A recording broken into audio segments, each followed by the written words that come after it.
एडजी पर आपका फिर से स्वागत है, आपके पर्सनल एआई ट्यूटर के साथ। आज हम सीबीएसई क्लास 11 के क्लास 11 हिंदी अध्याय नमक का दरोगा को एक एक्सटेंडेड एपिसोड में पढ़ेंगे।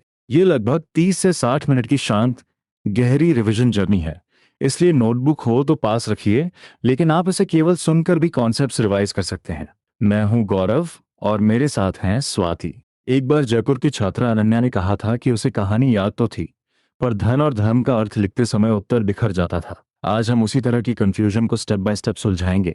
हम कहानी का कथ्य, वंशीधर और पंडित अलोपीदीन, आदर्शोन्मुख यथार्थवाद, भ्रष्टाचार, न्यायिक व्यवस्था, भाषा, मुहावरे, अभ्यास प्रश्न और एग्जाम रेडी आंसर फ्रेम्स देखेंगे। कहीं लिसनर क्वेश्चंस होंगे, कहीं एक्टिव रिकॉल। तो आराम से बैठिए और कहानी को केवल समरी की तरह नहीं, बल्कि एक नैतिक परीक्षा की तरह समझिए। और सुनते समय एक बात ध्यान में रखना, हम हर घटना के बाद पूछेंगे कि इससे समाज, पात्र या कहानी के मैसेज के बारे में क्या पता चलता है। अगर किसी पॉइंट पर डाउट आए, उसे मन में रोक कर रखो और अगली एक्सप्लेनेशन से मिलाओ। यही पैसिव लिसनिंग को एक्टिव लर्निंग में बदल देता है। सबसे पहले हमारा लर्निंग मैप। पहले प्रेमचंद और कहानी के साहित्यिक संदर्भ को समझेंगे, फिर नमक विभाग और वंशीधर के परिवार की सोच से कहानी की शुरुआत करेंगे। उसके बाद नदी किनारे पकड़ी गई नमक की गाड़ियों, रिश्वत के प्रयास और धर्म तथा धन के संघर्ष पर आएंगे। फिर अदालत, परिवार की प्रतिक्रिया और अंतिम नियुक्ति को पढ़ेंगे। अंत में भाषा और अभ्यास प्रश्न। इस मैप को याद रखने का आसान तरीका है पृष्ठभूमि, टकराव, व्यवस्था की विफलता, निजी कीमत और नैतिक समाधान। यानी कहानी सिर्फ यह नहीं बताती कि वंशीधर ने रिश्वत नहीं ली, यह भी दिखाती है कि ईमानदारी निभाने पर व्यक्ति को किन सामाजिक और पारिवारिक दबावों से नमक का दारोगा प्रेमचंद की बहुचर्चित कहानी है और इसका प्रथम प्रकाशन 1914 ईस्वी में हुआ। इसे आदर्शोन्मुख यथार्थवाद का मुकम्मल उदाहरण माना जाता है। कहानी कठोर सामाजिक यथार्थ यानी भ्रष्टाचार और पक्षपात को दिखाती है, लेकिन अंत में समाधान आदर्शवादी है और सत्य की जीत होती है। एक सेकंड, आदर्शोन्मुख यथार्थवाद का अर्थ अपने शब्दों में बताओ। क्या ये केवल आदर्श की दुनिया है?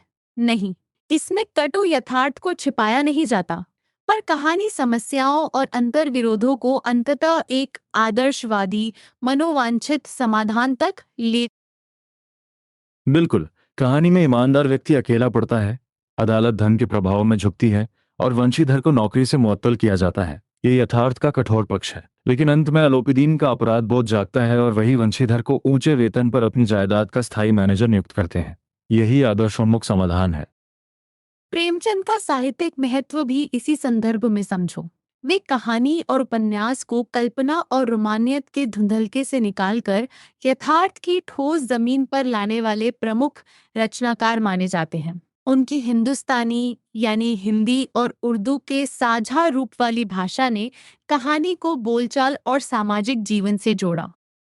Exam point. प्रेमचंद का मूल नाम धनपत राय था। उनका जन्म 1880 में लमही गांव, उत्तर प्रदेश में हुआ और मृत्यु 1936 में। वे हिंदी कथा साहित्य के शिखर पुरुष माने जाते हैं। उत्तर में लेखक परिचय तभी लिखो जब प्रश्न या उत्तर की दिशा उससे जुड़ती हो। अनावश्यक लंबी सूची से मुख्य एनालिसिस कमजोर मत करना। अब कहानी की दुनिया में चलते हैं। नमक का नया विभाग बना और ईश्वर प्रदत्त वस्तु के व्यवहार पर रोक लगी। लोग चोरी छिपे नमक का व्यापार करने लगे। इस निषेध ने छल प्रपंच और घूस के अवसर पैदा किए। अधिकारी वर्ग के लिए यह विभाग आकर्षक बन गया, क्योंकि ऊपरी आय की संभावना मानी जाती थी। यहीं से व्यवस्था का नैतिक संकट दिखाई देता है। पद का आकर्षण सेवा या जिम्मेदारी के कारण नहीं, बल्कि अतिरिक्त कमाई के कारण बढ़ता है। कहानी का शीर्षक नमक के दारोगा पद से जुड़ा है, लेकिन पद अपने आप में केंद्र नहीं है। असली केंद्र है कि उस पद पर बैठा व्यक्ति अपने अधिकार का उपयोग कैसे करता है। वंशीधर के पिता की सोच इस संकट को और स्पष्ट करती है। वे घर की आर्थिक दुर्दशा, ऋण और बढ़ती पारिवारिक जिम्मेदारियों से चिंतित हैं। इसलिए बेटे को सलाह देते हैं कि नौकरी में केवल ओहदा और मासिक वेतन मत देखना, ऐसी जगह देखना जहां ऊपरी आय हो। उनका अनुभव ईमानदारी से अधिक अवसर। उनका प्रसिद्ध तर्क है कि मासिक वेतन पूर्णमासी के चांद जैसा है। जो एक दिन दिखाई देता है और फिर घटता जाता है। ऊपरी आमदनी बहते स्रोत जैसी है। यहाँ भाषा चित्रात्मक है पर विचार गंभीर है। पिता वेतन को सीमित और ऊपरी आय को लगातार मिलने वाला लाभ मानते हैं। क्या पिता को केवल भ्रष्ट कहना पर्याप्त होगा? शायद नहीं। वे परिवार की वास्तविक आर्थिक कठिनाइयों से डरे हुए हैं, लेकिन उनका समाधान गलत नैतिक दिशा में है। यही न्यूआंस आंसर में लिखना। वे समाज में स्वीकृत उस सोच का प्रतिनिधित्व करते हैं जिसमें नौकरी का मूल्य ईमानदार सेवा से नहीं, छिपी कमाई से आंका जाता है। वंशीधर पिता की बातें ध्यान से सुनते हैं, फिर भी उनके लिए धैर्य मित्र, बुद्धि पथ प्रदर्शक और आत्मावलंबन सहायक बनते हैं। ये वाक्य उनके चरित्र की आधार भूमि तैयार करता है। वे आज्ञाकारी पुत्र हैं पर अंधानुकरण करने वाले नहीं। अपने निर्णय में उनका विवेक स्वतंत्र है। और उन्हें नमक विभाग में दारोगा का पद मिल जाता है। परिवार खुश होता है। महाजन कुछ नरम पड़ते हैं और आसपास के लोगों में ईर्ष्या भी दिखती है। इस छोटी सी प्रतिक्रिया से पता चला है कि पद और संभावित आय का असर केवल घर पर नहीं, पूरे सामाजिक वातावरण पर पड़ता है। अब तक हम फर्स्ट मेजर आइडिया कवर कर चुके हैं। वंशीधर की ईमानदारी अचानक पैदा नहीं होती, उसके संकेत शुरुआत से हैं। अब वह रात आती है जब नदी के पुल पर नमक की गाड़ियों की आवाज सुनकर उनकी नींद खुलती है। जाड़े की रात, गाड़ियों की गड़गड़ाहट और मल्लाहों का कोलाहल संदेह पैदा करते हैं। एक सेकंड पॉज करके सोचो। अगर कोई अधिकारी रात में असामान्य आवाज सुने तो उसे क्या करना चाहिए? वंशीधर पहले अनुमान लगाते हैं, फिर अपनी वर्दी पहनते हैं, तमंचा जेब में रखते हैं और घोड़े पर पुल की ओर जाते हैं। यानी उनका संदेह केवल डर या अफवाह पर नहीं, जांच की कार्रवाई पर आधारित है। वे गाड़ियों की लंबी कतार रोकते हैं और पूछते हैं कि गाड़ियां किसकी हैं। उत्तर मिलता है पंडित अलोपीदीन की। ये नाम महत्वपूर्ण है क्योंकि अलोपीदीन इलाके के प्रतिष्ठित जमींदार हैं, बड़े लेन देन वाले और प्रभावशाली व्यक्ति। अंग्रेज अफसर उनके मेहमान होते हैं और सदाव्रत भी चलता है। जब वंशीधर पूछते हैं कि गाड़ियों में क्या लदा है, तो अचानक सन्नाटा छा जाता है। यही सन्नाटा उनके संदेह को मजबूत करता है। वे बोरे को टटोलते हैं और नमक के ढेले मिलते हैं। ध्यान रहे, कहानी में तर्क का अर्थ अनुमान नहीं, संकेतों से निष्कर्ष तक पहुंचना है। अलोपीदीन को जगाया जाता है। वे घबराते नहीं क्योंकि उन्हें अपने धन और प्रभाव पर अखंड विश्वास है। उनका मानना है कि संसार में ही नहीं, स्वर्ग में भी लक्ष्मी का राज्य है और न्याय तथा नीति धन के अनुसार नाचते हैं। यह उनका व्यक्तित्व का पहला पक्ष है, धन पर अत्यधिक भरोसा। वह वंशीधर से अपनापन दिखाते हैं और कहते हैं कि ये तो घर का मामला है, घाट के देवता को भेंट चढ़ाए बिना कैसे जा सकते हैं। यहाँ भेंट शब्द रिश्वत को मुलायम और सामाजिक रूप से स्वीकार्य बनाने की कोशिश है। भ्रष्टाचार अक्सर सीधे अपराध की तरह नहीं, संबंध और सम्मान की भाषा में आता है। वंशीधर इस भाषा को तुरंत अस्वीकार करते हैं। वे कहते हैं कि वे उन लोगों में नहीं हैं जो कौड़ियों पर अपना ईमान बेचते हैं। वे अलोपीदीन को हिरासत में लेने का आदेश देते हैं। यह उत्तर कठोर जरूर है, लेकिन उनके सामने सरकारी नियम और व्यक्तिगत ईमानदारी दोनों स्पष्ट हैं। यही अलोपीदीन को पहली बार झटका लगता है। उन्हें लगता है कि यह अभी अनुभवहीन उद्दंड लड़का है जिसे धन की दुनिया समझ नहीं आई। लेकिन हमें पूछना है, क्या वंशीधर सचमुच बुद्धिहीन है या वे धन की शक्ति समझते हुए भी उसे अपने निर्णय का आधार नहीं बनने देते? कहानी का उत्तर दूसरा है। वंशीधर धर्मनिष्ठ है। यहाँ धर्म का अर्थ किसी संकीर्ण धार्मिक पहचान से नहीं, बल्कि सत्य, कर्तव्य और सद्वृत्ति से है। स्रोत में धन और धर्म को बुराई और अच्छाई, असत्य और सत्य के रूप में भी समझाया गया है। इसलिए वंशीधर धर्म के प्रतिनिधि हैं। अब रिश्वत की सीढ़ी देखो। 1000, फिर 5, 10, 15 और 20,000 तक प्रस्ताव पहुंचता है। हर बढ़ती रकम ये दिखाती है कि अलोपीदीन का विश्वास धन की संख्या में है। वे मानते हैं कि पर्याप्त बड़ी राशि के सामने कोई भी व्यक्ति। लेकिन वंशीधर कहते हैं कि 1000 नहीं, 1 लाख भी उन्हें सच्चे मार्ग से नहीं हटा सकता। बाद में वे 40 लाख तक की संभावना को भी असंभव बताते हैं। एग्जाम आंसर में केवल रकम लिखना पर्याप्त नहीं, लिखना है कि रकम बढ़ने पर भी सिद्धांत नहीं बदलता। इसलिए उनका चरित्र अटल दिखाई देता है। तुम्हारा आंसर क्या आ रहा है? इस दृश्य में सबसे बड़ा कॉन्फ्लिक्ट क्या है? व्यक्ति बनाम व्यक्ति या धन बनाम धर्म? बेहतर उत्तर होगा कि व्यक्ति इस संघर्ष के प्रतिनिधि हैं।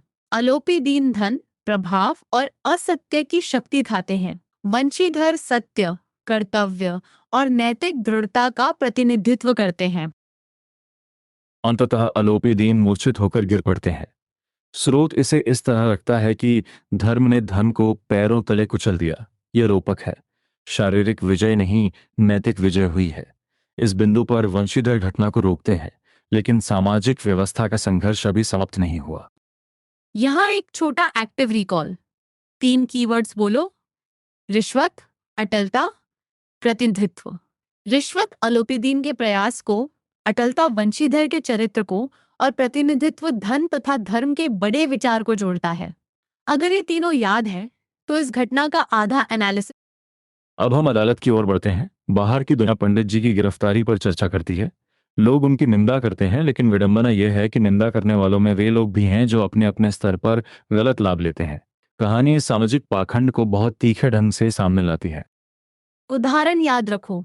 पानी को दूध कहकर बेचने वाला ग्वाला, झूठे रोजनामचे भरने वाले अधिकारी, बिना टिकट यात्रा करने वाले लोग और जाली दस्तावेज बनाने वाले व्यापारी भी पंडित जी की निंदा करते हैं। लेखक दिखाते हैं कि समाज अक्सर दूसरे के पाप पर बोलता है, अपने व्यवहार को नहीं देखता। जब अलोपीदीन हथकड़ियों में अदालत जाते हैं तो लोगों की जिज्ञासा इस बात पर अधिक है कि वे कानून के पंजे में आए कैसे।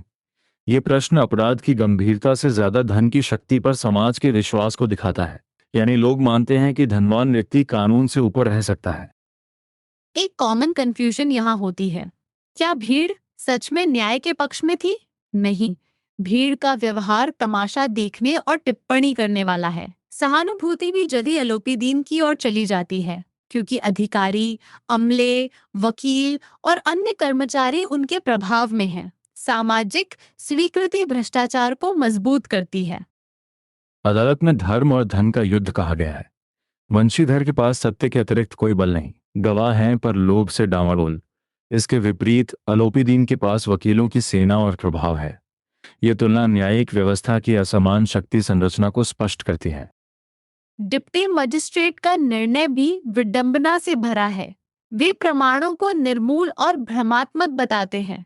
साथ ही वंशीधर की कार्य सजगता मानते हैं, पर उनकी उद्दंडता और विचारहीनता को दोष देते हैं। यानी ईमानदार कार्रवाई को ही समस्या बना दिया जाता है। इसे आंसर में न्याय के नाम पर पक्षपात कह सकते हो। फैसले के बाद वकील प्रसन्न होते हैं और अलोपीदीन मुस्कुराते हुए बाहर निकलते हैं। वंशीधर पर व्यंग्य बाण छोड़े जाते हैं। उन्हें समझ आता है कि बड़ी उपाधियां, न्याय की भाषा और बाहरी विद्वता अपने आप में सच्चे आदर के पात्र नहीं, यदि उनमें सत्य और निष्पक्षता ना हो। ये वाक्य थोड़ा कठोर है, पर कहानी का पॉइंट यही है। डिग्री या पद को पूरी तरह निरर्थक नहीं कहा गया। सवाल है कि उनका उपयोग किस नैतिकता के साथ हो रहा है। इसलिए डिस्कशन क्वेश्चन में वर्तमान समय से जोड़ते हुए निष्पक्षता, जिम्मेदारी और चरित्र पर बात करनी चाहिए, केवल शिक्षा की निंदा नहीं। अब एक मिनी रिकैप। नदी किनारे वंशीधर ने कानून निभाया। अदालत में धन और प्रभाव ने सत्य को दबा दिया। समाज ने पाखंड दिखाया। परिणाम स्वरूप ईमानदार अधिकारी को ही दंड मिला। यही कारण है कि कहानी प्रशासनिक और न्यायिक व्यवस्था में व्याप्त भ्रष्टाचार तथा उसकी सामाजिक स्वीकार्यता को उजागर करती है। अगर इसी बिंदु पर एग्जी में डाउट आए कि किसी पैराग्राफ को थीम में कैसे बदलें, तो उसे छोटे सवालों में तोड़ो। किसने क्या किया? उसके पीछे कौन सी सामाजिक सोच थी? परिणाम क्या हुआ? और लेखक ने अंततः कौन सा मूल्य सामने रखा? ऐसे सोक्रेटिक क्वेश्चंस तुम्हें समरी से एनालिसिस तक ले जाते हैं। अब वंशीधर की निजी कीमत देखते हैं। मुकदमे के लगभग 1 सप्ताह बाद उनकी मुअत्तली का आदेश आता है। कार्यपरायणता का दंड मिलता है। वे दुखी और टूटे हुए घर लौटते हैं। कहानी यहाँ बड़ी ईमानदारी से दिखाती है कि नैतिक निर्णय का भार केवल अधिकारी नहीं, उसका परिवार भी उठाता है। पिता की प्रतिक्रिया तीखी है। वे कहते हैं कि चलते समय समझाया था, पर बेटे ने नहीं माना। उनके लिए घर की जरूरतें, महाजन के तगादे और भविष्य की चिंताएं अधिक वास्तविक हैं।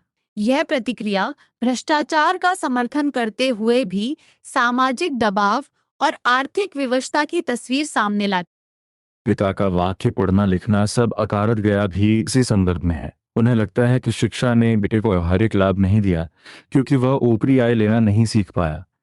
यहाँ पढ़ना लिखना केवल साक्षरता नहीं, शिक्षा और उससे जुड़ी समझ के अर्थ में भी विचारणीय है। एक सेकंड पॉज करके अपने अनुभव से सोचो, कब पढ़ाई व्यर्थ लगी और कब सार्थक। कहानी का उत्तर सीधे पर्सनल एक्सपीरियंस नहीं देती, बल्कि डिस्कशन का अवसर देती है। एग्जाम में अपना उदाहरण तभी दो जब प्रश्न व्यक्तिगत प्रतिक्रिया मांगे। उत्तर को कहानी के संदर्भ, शिक्षा और नैतिक निर्णय से जोड़ना मत भूलना। माता दुखी होती है, पत्नी भी कई दिनों तक सीधे मुंह बात नहीं करती। परिवार की यात्राओं और आशाओं पर भी असर पड़ता है। इस तरह वंशीधर एक ईमानदार व्यक्ति के सामाजिक अकेलेपन का चित्र बन जाते हैं। वे केवल अदालत में नहीं, घर के भीतर भी अपनी नैतिकता की कीमत चुका रहे हैं। यहाँ वंशीधर को अभिमन्यु के समान निहत्था और अकेला पड़ता हुआ कहना बहुत प्रभावी है। उनके पास सत्य है, लेकिन व्यवस्था, धन और परिवार की तत्काल अपेक्षाएं उनके विरुद्ध है। फिर भी लेखक उन्हें निराशा में छोड़ना नहीं चाहते। आगे कहानी का नैतिक मोड़ आता है। We are entering the final section of the story now. एक सप्ताह बाद अलोपीदीन वंशीधर के घर आते हैं। दृश्य बाहरी वैभव से भरा है, लेकिन उनका व्यवहार पहले जैसा गंभीर नहीं। पिता उन्हें देखकर अत्यधिक खुशामद करते हैं और बेटे को अपूत बताते हैं। अलोपीदीन इस आत्मनिंदा को रोके हैं। अलोपीदीन वंशीधर को कुलतिलक और धर्मपरायण कहते हैं। यह बदलाव अचानक क्यों आया? नदी किनारे वंशीधर ने उन्हें कानून के बल से रोका था, लेकिन अब अलोपीदीन स्वयं उनकी नैतिक शक्ति के सामने झुकते हैं। बाहरी हार अलोपीदीन की थी, पर भीतर उन्हें सत्य का मूल्य समझ में आया। अलोपीदीन कहते हैं कि उस रात वंशीधर ने अधिकार बल से उन्हें हिरासत में लिया था, आज वे स्वेच्छा से उनकी हिरासत में है। ये बहुत अर्थपूर्ण विरोध है। पहले वंशीधर सरकारी पद पर थे, अब पद उनके पास नहीं, फिर भी उनकी नैतिक प्रतिष्ठा इतनी बड़ी है कि धनवान व्यक्ति स्वयं उनके सामने विनीत है।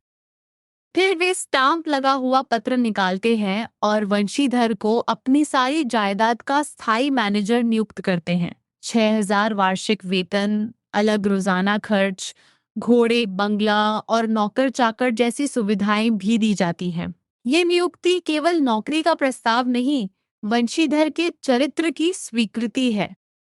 वंशीधर अपनी योग्यता पर संकोच करते हैं। वे कहते हैं कि उनमें विद्या, बुद्धि और अनुभव की कमी है। अलोपीदीन उत्तर देते हैं कि उन्हें इस समय अयोग्य मनुष्य की ही जरूरत है। ये कथन व्यंग्यपूर्ण है। वे उन योग्य और विद्वान लोगों का अनुभव कर चुके हैं जो धन के सामने झुक गए। यानी यहाँ अयोग्य शब्द का अर्थ सचमुच काम न जानने वाला नहीं है। अलोपीदीन के लिए वह व्यक्ति उपयोगी है जो धन के प्रभाव में आकर नियम न तोड़े। उन्हें वंशीधर की वही कठोर, धर्मनिष्ठ और निष्पक्ष प्रवृत्ति चाहिए। यह कहानी का सबसे बड़ा कैरेक्टर रिवर्सल है। अलोपीदीन अंत में प्रार्थना करते हैं कि वंशीधर सदैव वही नदी किनारे वाला बेमुरौवत, उद्दंड, कठोर परंतु धर्मनिष्ठ दारोगा बने रहे। यहाँ पहले जिन गुणों को अलोपीदीन ने कठोरता समझा था, अब वही उनके लिए मूल्यवान है। सत्य ने केवल मुकदमा नहीं, एक मनुष्य की दृष्टि भी बदल दी। वंशीधर हस्ताक्षर करते हैं और दोनों गले मिलते हैं। कहानी का अंत सुखद इसलिए नहीं कि नायक को नौकरी मिल गई, बल्कि इसलिए कि नैतिकता को अंततः सम्मान मिला। यही आदर्शोन्मुख यथार्थवाद का समाधान है। कठिन यथार्थ दिखाने के बाद लेखक पाठक को पूर्ण निराशा। अब भाषा की बात। कहानी की भाषा चित्रात्मक, जीवंत और बोलचाल से जुड़ी है। हिंदी और उर्दू के साझा रूप के कारण संवाद स्वाभाविक लगते हैं। सरकारी हुक्म, हिरासत, मुख्तार, तजवीज जैसे शब्द प्रशासनिक वातावरण बनाते हैं, जबकि घर और गांव से जुड़े संवाद सामाजिक यथार्थ को सामने लाते हैं। मुहावरे और रूपक भी कहानी को असरदार बनाते हैं। मासिक वेतन को पूर्णमासी का चांद और ऊपरी आय को बहता हुआ स्रोत कहना, धन और धर्म का युद्ध, धर्म का धन को पैरों तले कुचलना, ये सब विचारों को दृश्य बना देते हैं। एग्जाम में केवल मुहावरा लिखकर मत रुकना, उसका प्रभाव भी बताना। दुनिया सोती थी, पर दुनिया की जीभ जागती थी। इस अभिव्यक्ति में विरोधाभास और व्यंग्य दोनों है। लोग सो रहे थे, लेकिन चर्चा और निंदा चल रही थी। इसी तरह तर्क ने भ्रम को पुष्ट किया का अर्थ है कि रात की असामान्य आवाजों और मौन ने वंशीधर के संदेह को मजबूत किया। शब्द छवि में बरकंदाजी का अर्थ बंदूक लेकर चलने वाला सिपाही या चौकीदार। सदाव्रत का अर्थ हमेशा अन्न बांटने का व्रत। मुख्तार का अर्थ कलेक्टरी में वकील से कम दर्जे का वकील। और अमले का अर्थ कर्मचारी मंडल या नौकर चाकर है। कठिन शब्दों को कॉन्टेक्स्ट सहित याद करना ज्यादा। अलौकिक का अर्थ दिखाई ना देने वाला, कातर का अर्थ परेशान या दुखी, तजवीज का अर्थ राय या निर्णय, आकारत का अर्थ व्यर्थ और पछइये का अर्थ पश्चिमी है। एक यूजफुल आंसर टेक्निक है कि शब्द का अर्थ लिखकर कहानी के प्रसंग से उसका संबंध एक छोटे वाक्य में स्पष्ट करो। Practice mode. पहला बड़ा प्रश्न हो सकता है, कहानी का कौन सा पात्र सबसे अधिक प्रभावित करता है और क्यों? अगर तुम वंशीधर चुनते हो तो केवल ईमानदार मत लिखना, उनके निर्णय, रिश्वत के सामने अटलता, अकेलेपन और अंततः सम्मान मिलने को क्रम से जोड़ो। अलोपी दीन पर प्रश्न आए तो उनके दो पक्ष अवश्य लिखना। पहला, धन और प्रभाव पर अत्यधिक विश्वास रखने वाला, रिश्वत से समस्या सुलझाने वाला व्यक्ति। दूसरा, अंततः सत्य की शक्ति पहचानने वाला, अपराध बोध से बदला हुआ और ईमानदार वंशीधर का सम्मान करने वाला व्यक्ति। दोनों पक्ष मिलकर कैरेक्टर को पूर्ण बनाते हैं। वृद्ध मुंशी, वकील और शहर की भीड़ पर उत्तर लिखते समय उन्हें अलग अलग सामाजिक सच्चाइयों से जोड़ो। वृद्ध मुंशी आर्थिक दबाव और ऊपरी आय वाली सोच दिखाते हैं। वकील और अधिकारी धन के प्रभाव को। शहर की भीड़ सामाजिक पाखंड और दूसरों के दोष पर टिप्पणी करने की प्रवृत्ति को। शीर्षक पर प्रश्न आए तो दो वैकल्पिक शीर्षक तर्क सहित सुझाए जा सकते हैं, जैसे धन और धर्म या ईमानदारी की जीत, लेकिन आधार स्पष्ट होना चाहिए। धन और धर्म इसलिए क्योंकि आलोपी दीन और वंशीधर इन शक्तियों का प्रतिनिधित्व करते हैं। ईमानदारी की जीत इसलिए क्योंकि अंतिम सम्मान वंशीधर को मिलता है।